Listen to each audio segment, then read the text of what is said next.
In the stormy eras of crusades and plague, there were approximately 50 holidays and feasts, bringing vital comfort to the medieval society.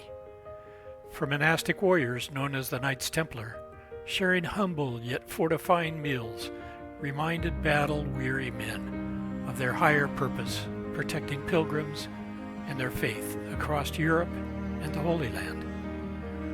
Whether in their storied circular commanderies dotting the Levant, or secluded in rectories in London, feasts nourished Templars' souls as much as their bodies. In Palestine, around the birth of Christ, bean stew with carob, chickpeas, and lentils provided protein to supplement meager vegetable rations, washed down by rich honey wine. In warmer months, cucumbers, melons, and herbs, salted from St. John's Eve feast, added bright notes. Though the order's rule initially forbid red meat, many exceptions eventually followed the knight's small indulgences on occasions like Christ's Nativity or Easter's promise of salvation.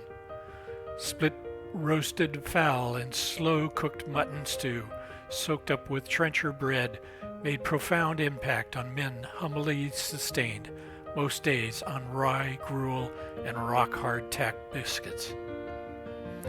By Christmas, Templars stationed to the outer reaches for years developed fondness for exotic Levantine spices absent back in Europe.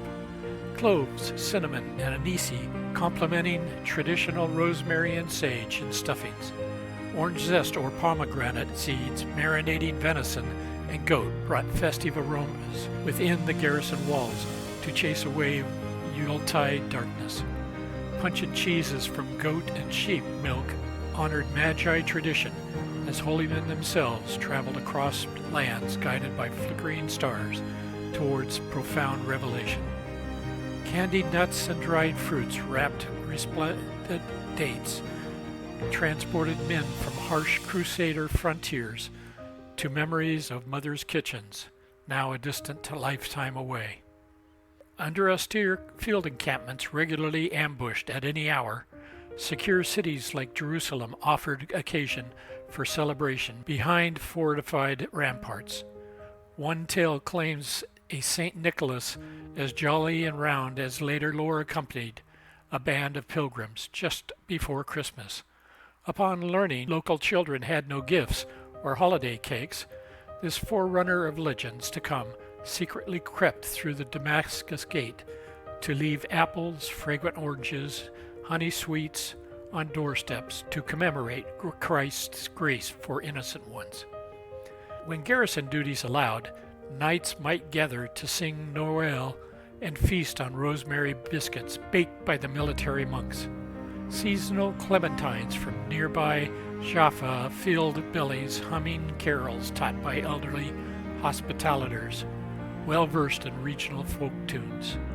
On rare occasions, roasted pheasant or beef enhanced the modest menu, but circumstances mattered less than brotherhood so far removed from the homeland.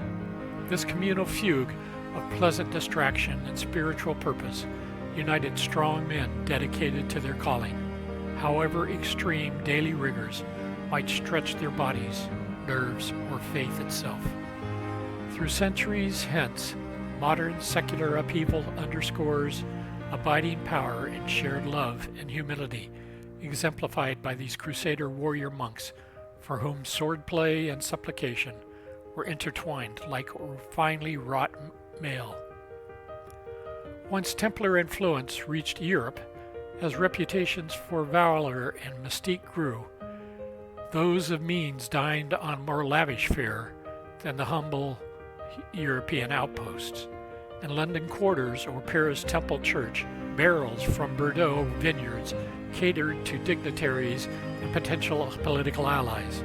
Exotic spices brought back weighted down caravans or later ships granted by papal decree, still seasoned local grouse or beef in relative abundance, even as commoners endured meager root crops.